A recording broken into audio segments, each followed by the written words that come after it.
And now, it's time for another Dice Tower review with Tom Vasel.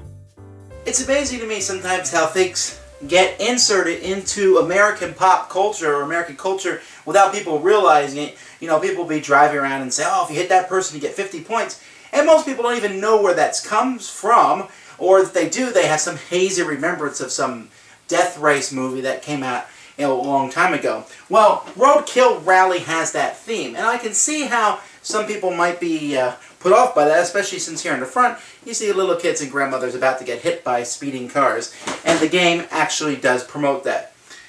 So, yeah, I'm not really promoting the theme of this game here, but at the same time it's a pretty interesting game, and it's a lot of fun and silliness as long as you come to grips with the fact that it's just a game and you're playing it. Well, but take a look at it. It's a pretty neat production, and we'll talk some more about it in a bit.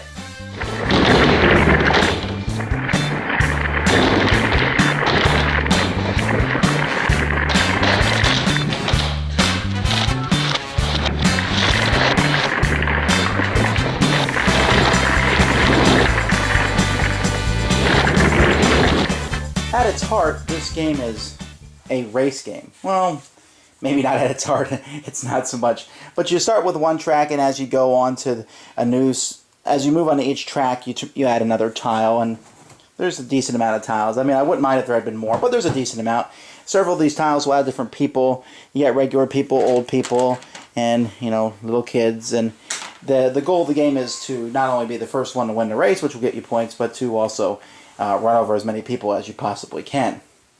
And there's a lot of text in the game. I do like how the starting spot tells you exactly how to set up the game. That's pretty nice. But each, you know, whenever you turn over a new tile, you'll say, okay, we need to do this, we need to do this. Some of the tiles don't have anything on them, but most of them have some kind of special effect.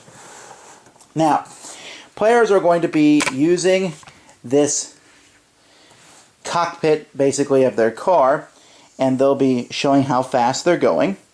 They'll be going a certain speed, which shows, like, for example, speed 5 means 100 miles an hour, but it also means you're going 5 spaces when you move. And then at the beginning of the game, players are going to be able to use a handful of accessory cards to accessorize their vehicle. Like this one has a minesweeper, a rocket launcher.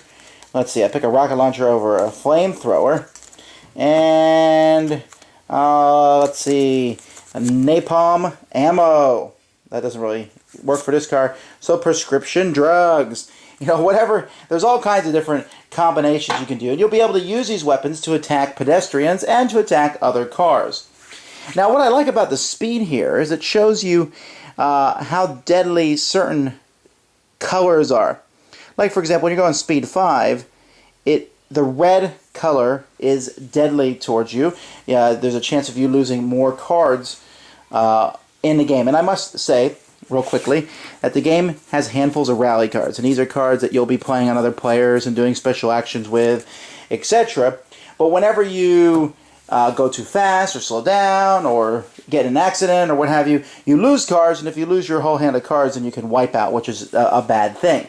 And so the game doesn't have hit points. Basically, it revolves around having a handful of cards. And the chance of you losing more cards, the faster you go. Also, whatever color. So you can see here, when you're going speed 5, the only color that's dangerous to you really is red.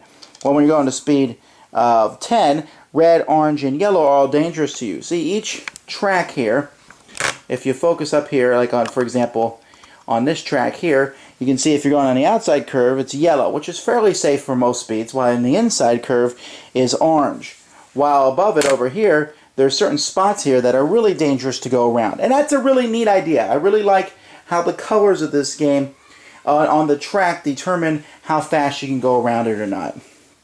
Now, when you're trying to run people over, when you're trying to shoot other players, and I'm not going to go into every little detail of the rule, but you will be rolling these special dice here, which have a single hit on 2 sides and a double hit on the 3rd side, and the other 3 sides are blank, and you'll roll that, and well, that's a pretty terrible roll.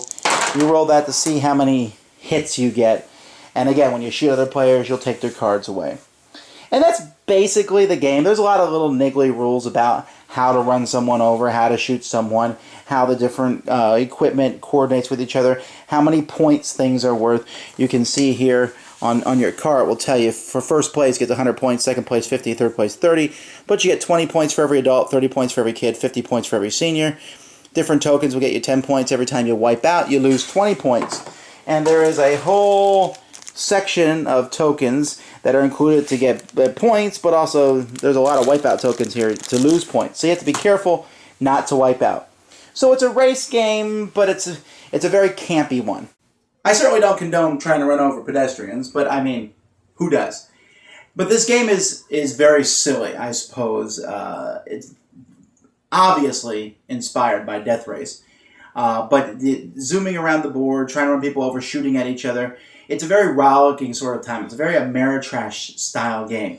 There's a lot of luck involved in throwing the dice, getting cards. You just happen to have the right cards, the right weapon, and be in the right space. The jockeying for position for first is there, but it's more about shooting everybody else. When you're in first, you're kind of sitting in front of everybody else, so there is some kind of times a big benefit of being in fourth place, because you're sitting behind with all those weapons ready to load them on everybody else. Has some nice components. I like the little plastic pieces. This isn't a game that I'm going to pull out all the time, but it is silly enough and fun enough, and I'm not sure I have any other race game that lets you run over people, so this one will be in my collection for a while.